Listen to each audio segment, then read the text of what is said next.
Good morning, everyone, and welcome to this week's Department of Medicine Grand Rounds. Before we get started, a few housekeeping points. Please make sure your mics are muted during the presentation. Also, we ask you to hold your questions and comments till the end, at which time you might unmute yourself or put your questions in the chat box. Lastly, the CME credit on the screen will be displayed at the beginning and at the end of the presentation. Today's speaker is Dr. Manaker. Dr. Manaker is an actively practicing pulmonary and critical care physician in the Pulmonary and Critical Care Division at the University of Pennsylvania in Philadelphia, where he's also a professor of medicine and the physician advisor to the Penn Medicine Office of Billing Compliance. Dr. Manaker earned his medical degree and PhD from the University of Pennsylvania, followed by an internal medicine residency at Boston City Hospital, to then return to the University of Pennsylvania for his fellowship on pulmonary and critical care medicine.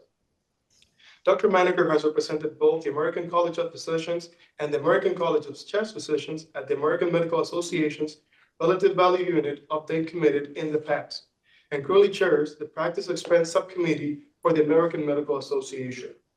Dr. Manaker serves on the Novita Solutions Medicare Contractor Advisory Committee for Pennsylvania and was appointed to his fourth term on the Center for Medicare Medicaid Services Hospitals Outpatient Panel on Ambulatory Payment Classification Groups at Federal Advisory Committee.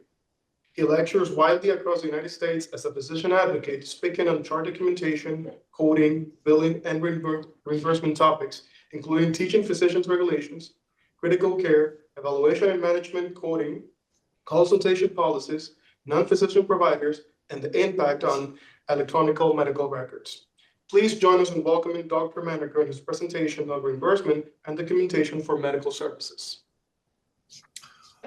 Juan, thank you very much for the warm introduction, and especially to you and Mark and the whole department for the invitation to speak to you this morning. The theme for today is really going to be that we as physicians just want to be paid fairly for the medically necessary services that we provide. And unfortunately, medical schools and residencies and even hospitals don't do a great job of teaching and educating us so that we're armed with the information that we need. So that's my goal this morning, to at least start arming each of us with a little of the information about good documentation, coding, and billing practices. So as was mentioned, as you can see on the current slide, I'm a professional meeting goer. I'm on way too many committees, largely dealing with physician reimbursement, although at times with hospital and health system reimbursement. Since you are getting CME, here's the usual disclaimer slide. I actually have nothing to disclaim. I have no relationships with industry or anything relating to physician reimbursement. But nonetheless, in this era, I put up everything that I've done over the recent decade or so that no one can ever say I didn't tell them. I didn't tell them that I was an expert witness for documentation, coding, and billing for both plaintiffs filing whistleblower suits as well as attorneys general and the OIG. I've been a consultant to RAND because they have a CMS project trying to come up with a better allocation system for practice expense RVUs. And as was mentioned, I chair the practice expense subcommittee for the AMA's RVU update committee, which provides recommendations on behalf of all physicians, all specialties, to CMS on how many relative value units, or RVUs, should be assigned to particular CPT codes. I always put this slide up to recognize Tanji, our administrative assistant, and the 4 nurse coders who work with and for me. If it weren't for them, noses to the grindstone, working hard, supporting our department and our faculty, I wouldn't have the time to be able to speak with you today. And again, I'm very grateful for the invitation. Now, I want to put physician reimbursement in a slightly larger current economic context for you before we dive into the weeds of the current documentation guidelines. What you see before you are not really pools of water. They're really pools of money. And the gorgeous pool in the upper left-hand corner is the inpatient prospective payment system, or Part A of Medicare, what the hospitals get for inpatient care. And you can see it's gorgeous. We're not going to be talking much about hospital reimbursement, but it's important to understand the context and compare and contrast physician reimbursement to facility reimbursement. The outpatient hospital side of service is that gorgeous pool in the upper right-hand corner. Pretty lovely, right? And there are multiple pools of money in Part B of Medicare and analogous pools of money for all of the other major insurers as well. Among those other pools of money in Part B of Medicare are the ambulatory surgery centers shown in the lower right-hand corner. And that above ground, rickety, wooden, leaky piece of crap in your backyard at the bottom center is the physician fee schedule. There's only about $100 billion in it compared to the $800 billion in Part A for the hospital inpatient services. And there are some other fundamental differences here. So when services, due to the advances of technology and our abilities, move from the hospital inpatient facility or even outpatient facilities to the physician office setting. And there are cardiology suites, interventional radiology suites, vascular surgery suites that are coded as physician offices. When those services for diagnostic catheterizations, angioplasties, stents occur in a physician office setting, it's not like the pools of money jump up, walk across the slate, and dive into the physician fee schedule. We as physicians wind up providing a subsidy to the facilities as those services leave the facility and are increasingly provided in physicians' offices. And this further adds to the pressure upon us as practicing doctors. Here, what you can see, I have a couple of nice AMA slides because they make really nice figures, but these are all publicly available data from the Federal Register, from MedPAC, from the Medicare trustees reports to Congress, the Bureau of Labor Statistics. These are all publicly available numbers. And what you can see is over time, the pool of dollars for the facilities, inpatient, outpatient hospitals, SNFs, et cetera, they all go up in parallel to practice costs and consumer prices, but physician payments are relatively flat for 20 years. And if you wanted to keep us whole merely for the pace of inflation over the past 2 decades, you would have to double the amount of dollars available in the physician fee schedule to pay doctors. And, oh, by the way, also all of the independently practicing advanced practitioners come out of that same pool of the physician fee schedule. You'd have to double it from $100 to $200 billion. And you can all make your own assessments about the appetite that Congress might have for doubling the amount of dollars available to pay physicians. And what's happened in the recent years is, as everyone knows from reading the newspapers, inflation took a spike in the past year or two. And you can see that in the upper right, which now adds the most recent years through 2024. And what has happened in 2022, 2023, and 2024 is the pool of dollars available for physicians has gone down, not up, 3 years in a row. And it's now scheduled to go down 3% again, 2.8% precisely, for a 4th year in a row. So I'm sure there must be 1 or 2 budding economists listening in today. And I would ask anyone in the Q&A session if they can name one single industry where the workers, in this case, physicians and advanced practitioners, were paid 3% less for 4 years in a row, and you were somehow still able to maintain a stable workforce to take care of and provide medical care to the American population. Seems a little bit of lunacy to me. And I would highlight that there are, somebody needs to mute their microphone because we're getting some noise here. I would highlight that there are many issues providing continued downward pressure on physician reimbursements. So it's really important that we at least learn some of the fundamentals of what we need to document so that we get paid fairly for the medically necessary services that we provide. And the Medicare physician fee schedule winds up being the basis for what most of our contracts with the plethora of other payers out there serves as. So some payers, like many Medicaid plans, will pay 70 or 80% of the physician fee schedule. Other payers, depending on your market, may pay 110%, 180%, 250% of what Medicare pays as a starting point for the negotiations. So the Medicare physician fee schedule winds up being a foundation for physician payments regardless of the payer.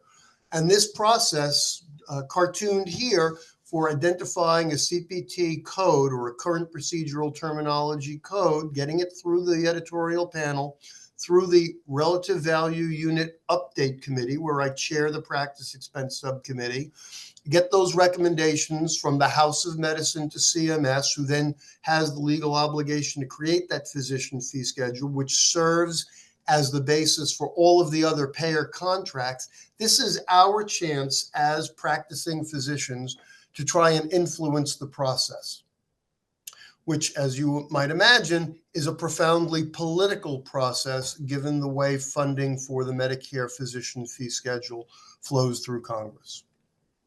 So that brings us to some of the details about what we need to document in the charts for appropriate reporting of our medically necessary services. So I took my slide from 2021 and used the strike-through text when the documentation guidelines changed for the office setting in 2021 to also cover inpatient hospital services beginning in 2023 and highlight some features. For those of the older folks among us, like me, we can now kiss behind us the past quarter century of bullet point counting hell, where you had to have a complete review of systems, and you had to have a past and a family and a social history, regardless of how medically relevant it may or may not have been, in order to report and bill for high complexity services. Now, we don't need any of that. You don't even need to examine the patient. Only what you as a provider, whether you're a physician or an advanced practitioner, perceive to be medically appropriate, so that you remember what happened today, so that your colleagues covering in the future and other consultants seeing the patient know what happened today, just as I learned a very long time ago in medical school. And we get to pick the level of complexity in the billing code based simply on the simplified medical decision-making, or alternatively, the total time on the calendar day, as we began doing when the COVID pandemic started in the spring of 2020, and we were all doing telemedicine. Let me cover the time first, just because it's a little easier. I'm going to focus from here on through the talk on outpatient services, again, trying to narrow and cover a wealth of material in just less than an hour. So we'll focus on office-based services, but everything I'm saying is going to be equally applicable in the inpatient setting, in the emergency department, in home visits, in nursing home visits. The same principles will apply. The times that I'm going to go over now for the office visits will be slightly different in each of those other settings, but the principles will be the same. It's no longer face-to-face time with the patient.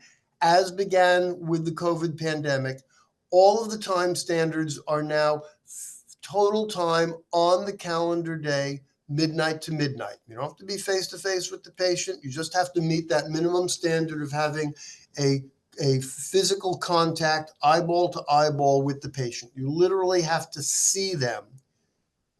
But it could be, you could see them at the end of the hallway, and that would be sufficient as long as you have some credible visual contact with the patient.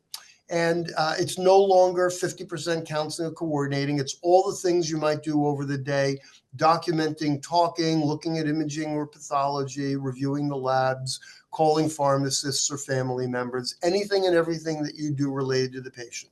For new office visits, you can see it's 15-minute increments, 10-minute increments for established or subsequent office visits. And the more time you spend, the higher level you get to report. It doesn't matter how simple the problem is. The patient might be coming in with a rash that has resolved, and you think this is going to be a low-level office visit, but they have a lot of questions. And if your patient has questions and you spend the time answering their questions, as the clock is ticking, you get to report a higher and higher level of service because it's taking more of your time to take good care of your patient. So that simple rash, which has already resolved, which might have been a 10 or 12-minute visit, as the patient asks questions and you answer their questions, the clock is ticking. As soon as you pass that 20-minute threshold, you now have gone from a level 2 to a level 3 subsequent office visit. 99213 is the CPT code. And when you pass the 30-minute threshold, you're at level 4. It doesn't matter, as I will show you in some subsequent office visits, it doesn't matter that you might be able to do that office visit in 8, 10, or 12 minutes. You still get to bill level 4 on the medical decision making. But if you are billing on the basis of time, you need to pass the time thresholds if you have lower decision making. This winds up being important for actively practicing busy clinicians, because many say it's a little harder to get to that level 5 high complexity service, as we're going to dive into in the next dozen to 15 slides. However, as soon as you pass that 40-minute threshold for a subsequent office visit or 60-minute threshold for an initial office visit, you get to bill that high complexity level 5 service regardless of the complexity of the medical decision making. When you exceed by a full 15 minutes the maximal time for those high complexity services, and the clock has continued ticking, you then get to start reporting the G2212 additional prolonged service code. Now, there's a CPT code 99417, which most payers no longer recognize because that starts 1 minute, not 15 minutes after the upper level of the high level service. And as you might imagine, payers look for any reason to pay doctors less for their medically necessary services. And this is the language from the Federal Register that Medicare used to justify the G2212. You get 0.61 work RVUs for each of those 15-minute increments, but you don't get to even start reporting this until your office visit has gone beyond the 89th minute for a new visit, almost an hour and a half, and the 69th minute for an established visit, well after an hour. And you can create a table just like this of the threshold 15-minute increments going up. Remember, you have to pass the 15-minute threshold for each subsequent unit of the G2212. If it's only 12 or 13 minutes, you can't bill anything else. .care today in the lower right is my smart phrase. I couldn't get any fewer words than I spent *** minutes today providing this care. That is not sufficient for your note. Your note does need to reflect what in the world you did for that ungodly amount of time, but that's how you would document your extended amount of time for the calendar day. Now, Epic, in one of the recent upgrades in the past year or two, now allows you to calculate your time, and it will prompt you with the units of G2212. If you are in the level of service activity shown in the green inset box, the big green arrow is pointing to the yellow highlighted magic wand, and if you click it, you get the Epic calculator. And if you look in the upper left-hand corner for the calculator, you can see there's the medical decision-making grid, which I will show you in a subsequent slide. But we've clicked onto the time tab, and you can see 89 minutes has been entered. In the upper right-hand corner, it is correctly identifying that this is a new patient, not an established patient. And you can see in the bottom left, even though medical decision-making is level 2, this patient had a lot of questions. You spent a lot of time. You documented, I spent 89 minutes answering the patient's questions about whatever. And Epic will give you whatever is higher, either time or decision-making for your office visit level, and prompt you how many units of G2212 to report. In this particular circumstance, 89 minutes is exactly the threshold to report 1 unit of G2212, and that's what Epic prompts you in the bottom left. Your decision-making complexity was low. It would have been a level 2 visit, but the time gets you to level 5, and you get the added G2212. So with that brief introduction to billing by time, now let's get over what the majority of your office, your in-hospital, your nursing home, your emergency department visits are going to be based on, and that's the medical decision-making. This is the simplified medical decision-making grid. It's no longer the multiple columns and another table larger than this in the old bullet point counting system that is now thankfully buried. We now use this one table, and we'll go through each of the 3 rows from low complexity, moderate complexity, and high complexity, roughly corresponding to the 3 levels of hospital visits, level 1, 2, or 3, and the 3 levels of office visits, levels 3, 4, and 5, so that people are familiar with each of the rows. And we'll start off with low complexity and do them 1 row at a time. So this might be a low complexity hospital admission or subsequent hospital visit or initial or subsequent office visit. And on each row, you need to achieve 2 of the 3 boxes. 2 of the 3 boxes, 1 from each column, will tell you what your level should be for that service. So let's start off with the box on the right, low risk of morbidity from any testing or treatment. You can see the box is empty.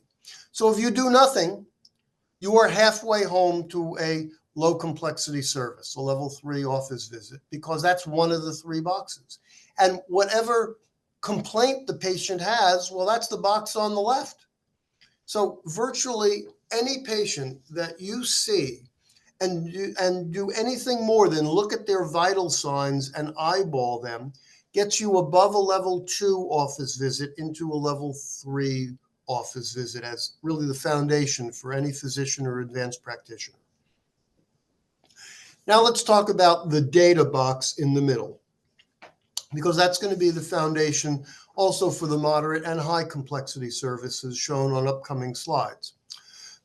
There are 2 categories listed here, Category 1 and Category 2. Category 2 is a misnomer. It should really be Categories 1A and 1B, because Category 2 is going to slip up and become another bullet point under Category 1 in the subsequent moderate complexity and high complexity services. What is this Category 2 assessment requiring an independent historian?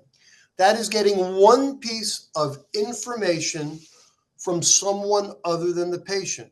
It might be a parent, spouse, sibling, or child.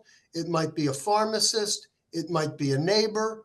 It is anyone who is not a billable provider. And all you need to know and write in your note is that you got this piece of history from so-and-so.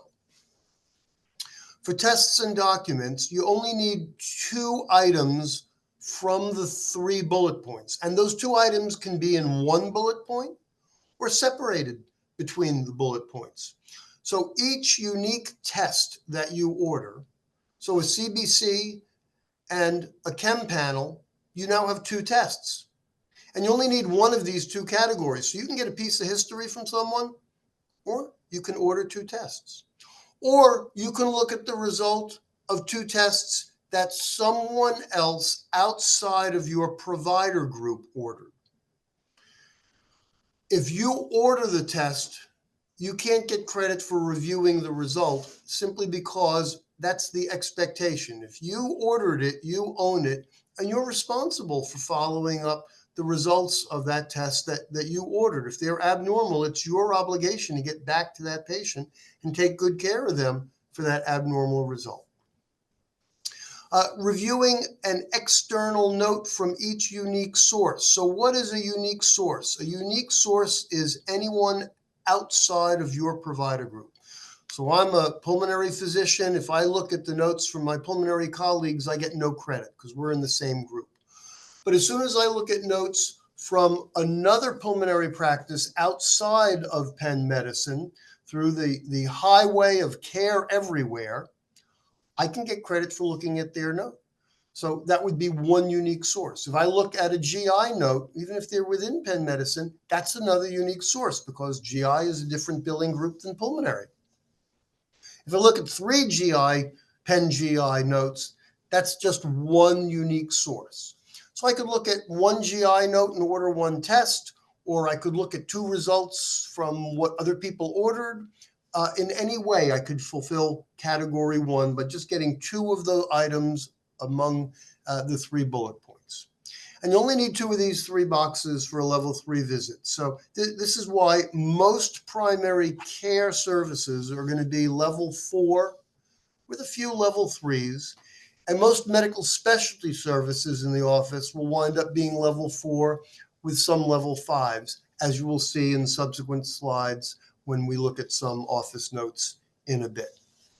So now let's move up and consider moderate complexity, which would be a level 4 office visit, new or established. And you can see the red arrow is pointing to that assessment from an independent historian, which has now moved up to category 1, as I promised. There are now 3 categories here for data, and you just need any one of those 3 categories. In category 1, you now need 3 items from among the 4 bullet points. You can get an assessment from an independent historian. You can order 1 test. You can look at a note from 1 unique source. Or you could just do a chart biopsy and look at notes from 3 unique sources. You can mix and match any way you like. Let's take a look now at category 2, an independent interpretation of a test. That would be a test performed by another professional, whether it's a physician or an advanced practitioner. So if I go and look at pulmonary function tests interpreted by one of my Penn colleagues, I can't get any credit because we have billed for that service. However, if I go and look at the EKG interpreted by our cardiologists, or an endoscopy image from one of our gastroenterologists, or an imaging study interpreted by our radiologists, I just need to write that I looked at the image and I need 1 word of my analysis, and I would get full credit. For category 2, I don't need to have any of the items in category 1 by saying I looked at the chest x-ray and agree the lungs are clear. Now, what's discussion of management or test interpretation? That's a discussion with someone who's a provider, someone who can bill. And that's the difference between an independent historian in category 1 versus the discussion of management or test interpretation in category 3. If I speak with a chest radiologist about that clear chest x-ray, I just put my note, clear chest x-ray, lungs clear, discussed with chest radiologist. I don't even need to put the name of the chest radiologist. I need to just say that I had the conversation. And that's anyone who is a billable provider. Very applicable in the inpatient setting, because think about all of the consultants from other services coming by that you have a hallway conversation with. And that includes all billable providers, including occupational therapists, physical therapists, speech language therapists, clinical psychologists, licensed clinical social workers. Just think about all those conversations you have in the routine course of the day, taking care of hospital inpatients. If you document those conversations, you're documenting moderate complexity decision-making for this one box. All right, let's go and take a look at the risk to the patient in the right-hand box. Prescription drug management. You don't have to order a new drug. You don't have to change the dose. You can simply say, continue PRN albuterol. That is prescription drug management. You can certainly say, continue diuretic or continue calcium channel blocker for hypertension. That is prescription drug management. So this is the basis for why I say the vast majority of visits for both primary care and medical specialists will wind up being level 4 visits because it's so easy to get to a level 4 visit. Now, what are some of those other bullet points in the right-hand box regarding risk to the patient? Well, decisions regarding minor surgery with an identified procedure or risk factor. Well, what are those risk factors? You get to decide. For one patient, it might be their age. For another patient, it might be their weight. For another procedure, it might be anticoagulation, whether or not they should stop their baby aspirin or not. You get to decide for your patient and that procedure what comprises a relevant risk factor. And you don't even have to have risk factors if the procedure for your patient is a major procedure. And there is just like there is no single list of risk factors, there is no single list of what is major versus what is minor surgery for your patient. What might be perceived as minor surgery by us as physicians can easily be perceived as a major procedure by a patient because they're terrified of going under the knife. And the last bullet point there, a treatment decision affected by social determinants of health. Just think about all the myriad reasons that we have trouble providing great care to our patients, often beyond our control. Things like housing insecurity, transportation insecurity, financial insecurity. They couldn't afford the copay for the prescription. Language barriers. They didn't understand that they were supposed to take the medication twice a day and wound up taking it only once a day. Couldn't get transportation to dialysis, couldn't get transportation to their diagnostic testing. And that's why they're back in the ED with another episode of pulmonary edema from volume overload. All you need to do is have some comment in your note about how a social determinant of health adversely impacted your patient, and you get credit for that box on the right. And you only need 2 of these 3 boxes for a moderate complexity service. And in the box on the left, you can see how easy it is, particularly for patients being seen in medical practices, because the vast majority of our patients are going to have 2 or more stable chronic illnesses. If they have one new problem and you're ordering up some testing to figure out what it is, by definition, they have an undiagnosed new problem. And if you don't know what the problem is, how can you be certain of the prognosis? So any new problem is going to wind up being a level 4 visit. Any patient with a couple stable problems is going to be a level 4 visit. And your entire note for a level 4 office visit can be the following, quote, follow-up asthma and rhinitis, period. Lungs clear, period. Continue Advair and Flonase, period. That is your entire note justifying a level 4 visit. And you didn't even have to write that the lungs were clear, but I'm an old guy and I still like examining my patients, and my patients like when I listen to their lungs. That's all you need. So I haven't seen notes from your particular hospital, but I'm sure they are rife with copy and paste crap, the way our notes are rife with copy and paste crap, as they are all over the country as an adverse consequence of the past 25 years of bullet point counting hell. So here's just a brief reminder about all the social determinants of health which adversely affect our ability to provide and the ability of our patients to access comprehensive care. And to the extent you can adequately reflect these in your diagnosis codes. There's a whole bunch of Z codes that are available in ICD-10 to incorporate them into the claims base so that people understand. We are understand that the patient has a number of those adverse social determinants of health. Epic is particularly good at remembering those diagnoses when we enter them. And here's the sensitivity and specificity from two large academic medical centers who pooled their Epic databases to demonstrate that it's very specific when we do enter those diagnosis codes for a language barrier or financial insecurity. But it's not very sensitive for finances or housing instability, for example. Food insecurity with malnutrition, we do a better job of for obvious reasons related to malnutrition. Here's an example of communication with a colleague. So I highlighted all of the innumerable hallway conversations and cafeteria conversations we have with our colleagues for inpatients. But for outpatients, you don't have to have a face-to-face conversation. You can have a communication asynchronously, electronically, not necessarily the day of the visit, could even be the day after the visit, but usually it's going to be before, the night before, the day before, the week before, the month before.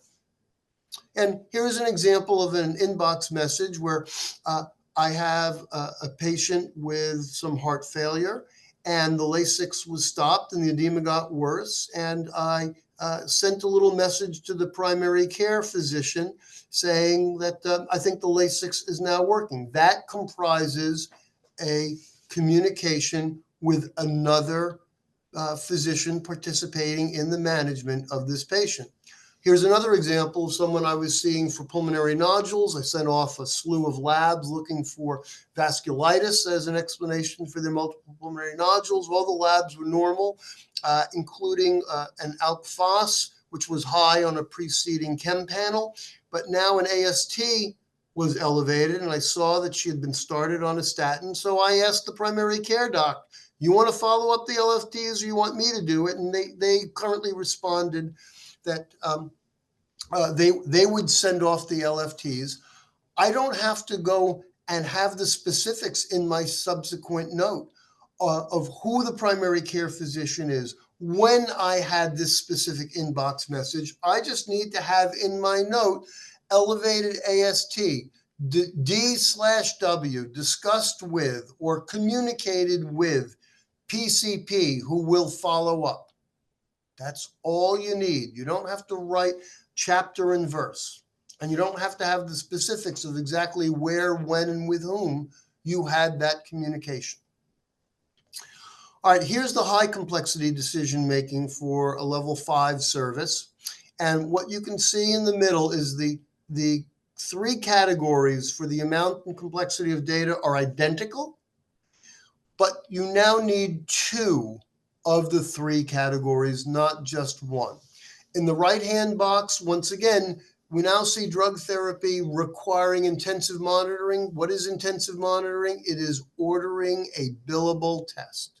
It is ordering a drug level. It is ordering a chem panel looking for hepatotoxicity or nephrotoxicity.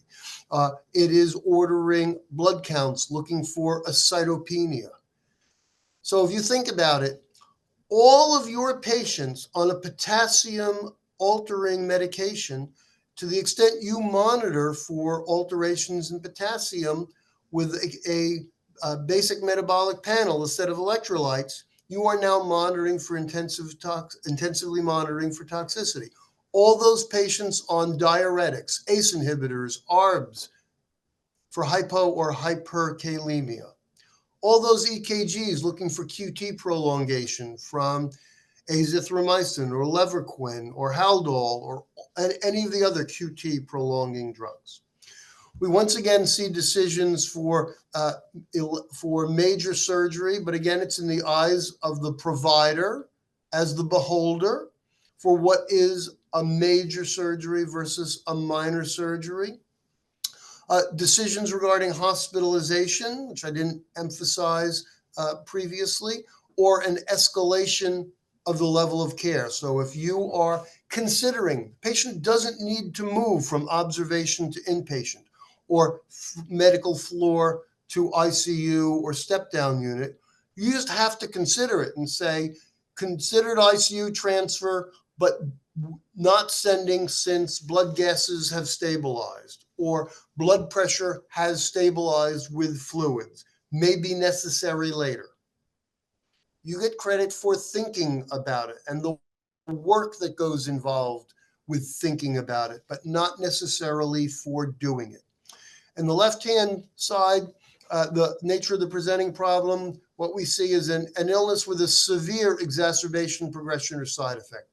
The question from the oncologist is always, all my patients have cancer. Some of them have metastatic cancer. That's a chronic illness. Yes, but the key feature is there has to be a severe exacerbation, progression, or side effect of treatment.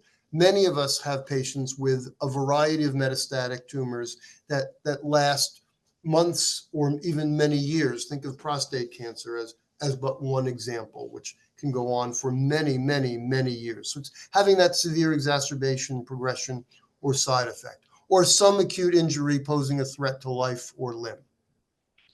So that's an overview of the medical decision-making. As I mentioned before, that magic wand for the levels in the level of service activity that brings you to the Epic coding tool. Here's the medical decision-making grid. You can see the yellow lightning bolts. Those are items that get pre-populated as you are clicking around in Epic, adding diagnoses or ordering labs or other forms of tests as examples. And you can see that here on this slide. I'll be using this just to summarize some of the medical decision-making in the live office notes that we're going to take a look at now and try and wrap up somewhere between 5 and 10 minutes of the hour so that we can take some questions. So this is a general medicine note. Probably looks familiar to you because it's going to be pretty similar all over the country. Should this have been a level 5 or a level 4 visit? Well, you can see there's 7 problems here. This is all black text, freshly typed and created. No copy and paste crap here. Got a whole bunch of tests being ordered. You don't get credit for consulting physical therapy, but you absolutely get credit for ordering the head MR and the carotid ultrasound and the blood counts and the thyroid panel. This is solid level 4 decision-making. It was actually billed as a level 5 visit because you can see the red is underlining the encounter was 66 minutes. And the provider said, oh, this is great. I'm past that 40-minute threshold for a level 5 visit for my patient. But what they forgot is they also are doing all of their routine preventative care, and they build a preventative service as well. And when you are billing or reporting 2 different services, if either one of them is based on time, you have to allocate the time. If they had said, I spent 66 minutes on the problem-focused 99214, that would have been fine. But without specifying and carving up the time, how many minutes for the problem focused versus how many visits for the preventative medicine, we couldn't allow this to go through as a level 5 visit, got reported based on the medical decision-making for a level 4 visit, along with the preventative medicine services. Here is an established patient who's coming in and says, I've got some blue toes and red spots on the other toes, and you're wondering, looking for that Occam's razor unifying diagnosis, do they have vasculitis? You send off a slew of labs, which have now come back, and you can see there is an interpretation of the ANA. It's positive at 1 to 160. The SED rate was low. You don't have to say what the value is. You don't have to say what date it was obtained. You're interpreting it as low, one word of analysis. Other labs, okay, is fine as a word of analysis, but you have to specify what are the labs in order to make sure there's no overlap between things.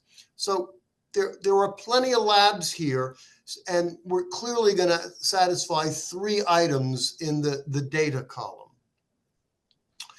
If we look down below, you can see they're going to consider a trazodone trial. So that is prescription drug management.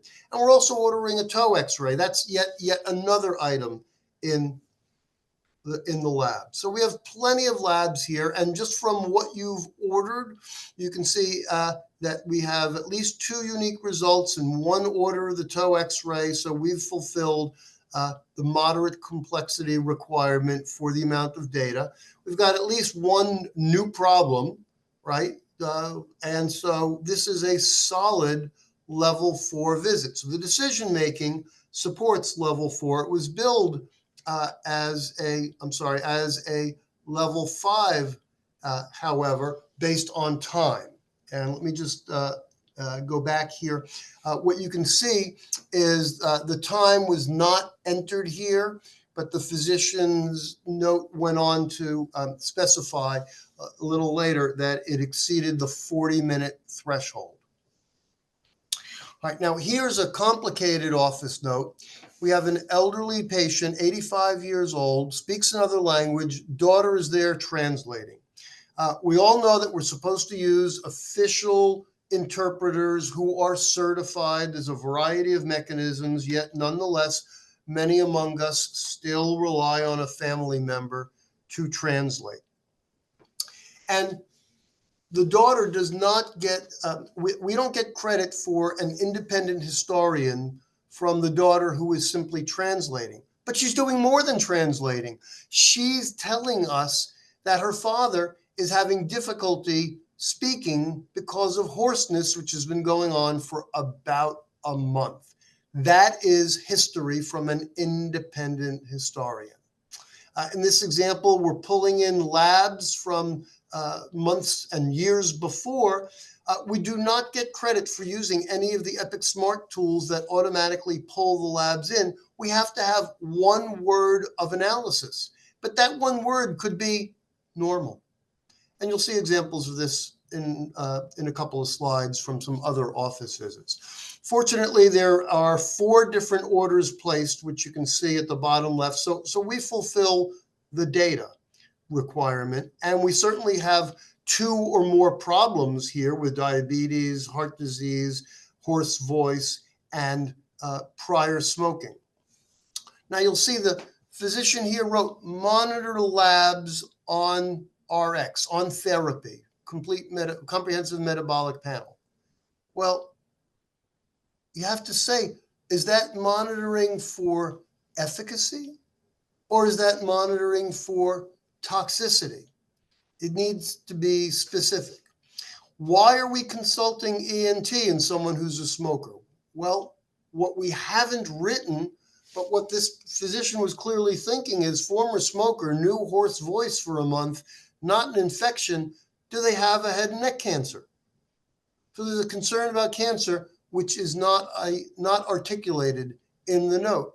And we're sending them for an upper endoscopy for their GERD, but do they have any risk factors for this endoscopy? Like, does age of 85 years comprise a risk factor for this upper endoscopy? So this was improperly billed as a level 5 visit, although the medical decision-making merely supports a level 4 visit. We had 3 or more tests. We've got multiple stable chronic illnesses. We got a new problem, hoarseness, which we're unsure of, but we didn't talk at all about whether or not it could have been a cancer. We didn't talk about risk factors for the endoscopy. We didn't talk about monitoring for toxicity, all of which could have pushed this medical decision-making to a level 5. So it's important that we understand the components of the medical decision-making so that we can then include in our note all the things that we're thinking when we're taking good care of complicated patients. Now, here's an established patient who's coming back with a whole bunch of problems, but you don't get credit for their problems because this is full of copy and paste crap, as you can see with the light grayed out text. And you can set this as a default in Epic to your liking or not. If you don't modify the text, you don't get credit. But a modification can be merely changing one word. you can say D3/7 of levofloxacin for pneumonia. The next day, you change that 3 to a 4, so the line now says D4/7 levofloxacin for pneumonia. You get full credit for pneumonia because you've made a change demonstrating that you're paying attention and taking good care of the patient. But we don't give credit for copy and pasted. And when audited, auditors will increasingly commonly request the preceding office visit or hospital visit, and they'll sit there with a yellow highlighter because remember, it's all printed out. They're not looking at Epic using this tool. They're sitting there with 19 pages of paper for your 2-screen office visit. They'll sit there with a highlighter looking for what word is different today from yesterday. But we can see that there's some discussion of their obstructive lung disease. I'm going to recheck PFTs. They've got asthma with an elevated IgE in the past, so we're going to continue their Singulair and repeat an IgE level. And this video visit was 70 minutes, so we are beyond the 69-minute threshold. The decision-making here is solid level 4. We've got multiple stable chronic illnesses. We've got prescription drug management. We don't have it for we don't have it for data because we only have 2 unique tests being ordered. So the decision-making here would be level 4. But because we're at that 70 minutes, if we enter 70 minutes into the Epic calculator, it will prompt us, look at that. You can bill a level 5 visit. Now, I made this slide before the G2212 prompt was implemented, and Epic would now also prompt a unit of G2212 because we've exceeded the 69-minute threshold. Got another example here of a patient who presents with a left lower lobe mass, mediastinal lymphadenopathy, and the physician says, I have a long discussion with the patient. It's overwhelmingly lung cancer. They're too sick to even consider surgery. The goal should be comfort. So this is an acute illness with a threat to life. There's a decision not to pursue major surgery and a discussion of the goals of care. This medical decision-making winds up being level 5, high complexity. And oh, by the way, if you look in the bottom right at 97 minutes, it also exceeds the time threshold. So you would be able to bill a G2212 in addition to the 99205 for this new office visit. And here's the reminder that you've exceeded the 89-minute threshold for that new office visit. All right, in the interest of time, I'm going to skip over these next couple of examples.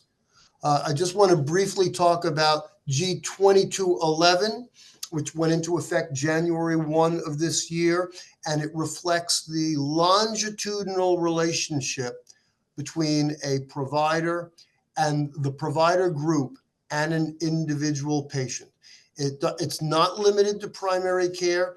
All medical and surgical specialists can do this. Examples being the vascular or plastic surgeon who sees a patient on a continuing basis for their non-healing diabetic ulcers.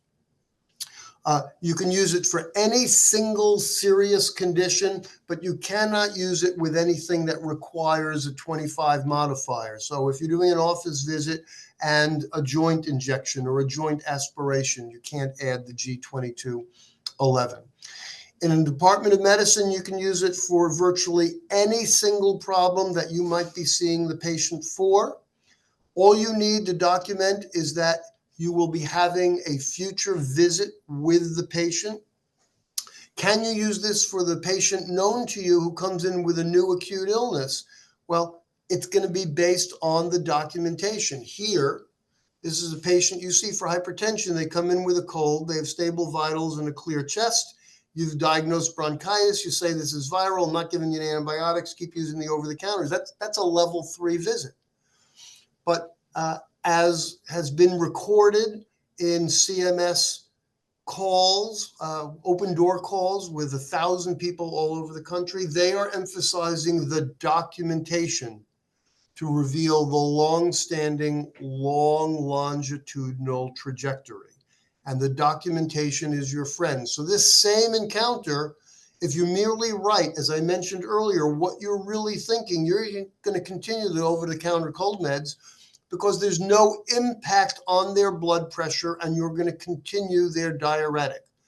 Now you've changed the decision-making from level 3 to level 4, not because you thought or did anything different other than write what you were thinking all along, and you get to add the G2211. For the resident practices, you are in the same group practice as your supervising physicians. And that was a specific question during the open door call, and you are in the same group. So you get to apply G2211 to all of your visits supervised by the attendings in your clinic. Epic has been upgraded, and the most recent versions now have a variety of a speed button appearing for G2211. So it reminds you to enter them as additional E&M codes. Primary care physicians say, well, you know, I really want to do the G2211. How come I can't do my preventative medicine service at the same time? I say, well, here's the work RVUs that you get for all of those other services. You're 8 to 10-fold times better off reporting that additional second service rather than the G2211 when you are providing two services on the same calendar day. Just a reminder that for the past several years, we can no longer use the same teaching attestations with our advanced practitioners. We need to document that one or the other of us has provided the substantive portion of the service to determine whether the bill should go out in the name of the advanced practitioner or the physician. I just wanted to briefly mention this as a reminder. It's the subject of another entire hour lecture, as would be another hour spent on emphasizing the inpatient documentation rules for hospital billing. Take-home message is type less, make it relevant to your patient, document your discussions with colleagues, your reviews of images, who you talk with, and how much time you spend talking to your patients, and track your time because the system values it. Here's the CME code. If you didn't catch it earlier, I'll leave that up for just another second or two. You're going to be texting 24568. And thank you, Mark. Thank you very much for moderating. If we've got time for a couple of questions, I'd love it. Is it okay if I stop sharing so I can maybe see some smiling faces? Sure. That'd be great. Dr. Manaker, thanks for this really great talk. I mean, it's really enlightening to all of us who obviously have to deal with this. And your timing is perfect. We are going in resolute billing on November 10th. So that's going to be really helpful to see these things that you have shown us. Great. We have a couple of minutes. So I want to encourage people to raise their hand or speak up or get the chat box. But just real quick, I just want to ask a system level type thing. How do you work with the providers, or who works with the providers? So you gave examples where they didn't document simple things that wouldn't really change it from a 4 to a 5 or a 3 to a 4. Yeah. Who works with the? How do you handle that in Penn? Yeah. So as you know, all politics are local. So each specialty division in the department has someone who's assigned to be the sort of Epic architect, super user. There's a Department of Medicine committee chaired by a vice chair of informatics. They roll out tools. The Epic team in information services rolls out information. Billing compliance does annual lectures. For the Department of Medicine, since I'm the physician advisor of the billing compliance office, I wind up doing it for medicine. And so we get examples from both internal and external reviews. And the theme of the sessions that I do for the department is you don't want to come to the talk so that you can see the mistakes that others have made and you don't make these mistakes. And it's, you know, it's continuous feedback because, as I mentioned at the beginning, no one gets trained to do this in medical school, residency, fellowship. It's not till you get your first job and you say, oh my God, somebody's going to be measuring my RVUs. You say, what's an RVU and what am I supposed to write to get that RVU? Right. Oh, thanks so much. Well, we have a question here in the chat. If other non-billers collect the SDOH information, does the physician get credit for considering and basing decisions on that? Yes. Yes. As long as your note refers to whatever the social determinant is, you get credit for it. If you forget to find the diagnosis and append it there, if someone's reviewing your note, you'll still get credit. But ideally, and this gets to the hospital and facility billing, ideally, you'll be identifying that language barrier, financial insecurity, adding that code to the visit so that it will be included in the claims database for risk adjustments for a variety of these advanced payment models and ACOs and other risk sharing arrangements. Any other comments or questions? Dr. Deaver, go ahead. Yes, Please. Sure, hi, thanks. Dr. Manaker. Thank you so much for such a timely presentation for us. We're going to go live with the EPIC coding within 2 weeks, and I think we're all very anxious about it. At least I am. Do you have any words of wisdom for us for that transition? Yes. Be kind to yourselves. And I've found that most of the tools prepared in anticipation of going live with EPIC require extensive modification once you become familiar and you say, okay, I can do without this, I can do without that. I've found most places going live have overkill trying to prepare, and it can be shortened.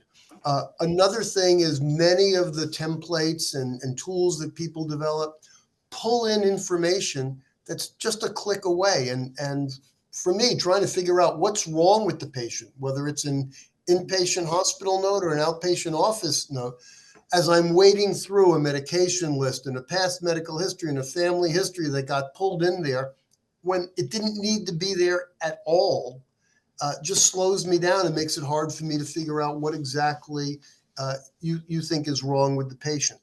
The other piece that's important, particularly if you're going live with Resolute, the physician billing application, is feedback. So you need to hear back from your billing office what's working, what's not working, what modifiers need to be automated, what modifiers do we need to emphasize and teach, and have rapid, short time frame feedback to people. So that at faculty meetings, for example, you might spend 5 or 10 minutes once a month, every month. Here's the latest feedback on things we could do better, so that people have a chance to hear it and incorporate it and modify their behavior. Stable systems resist change. That's why they're stable. And you want to provide enough instability to overcome inertia. Thank you so much. Wish us Dr. luck. Manaker, I'm sorry our time is up for today. I really want to thank you for just a wonderful, wonderful talk. I think everybody's thinking, geez, I wish you were going to be here with us on November 10th, maybe for like a period of time. But I really want to thank everybody for joining this morning. And I know that everybody found it extraordinarily informative and interesting. So thanks again, and wish everybody a great rest of the day. And thank you again for the invitation. Take care.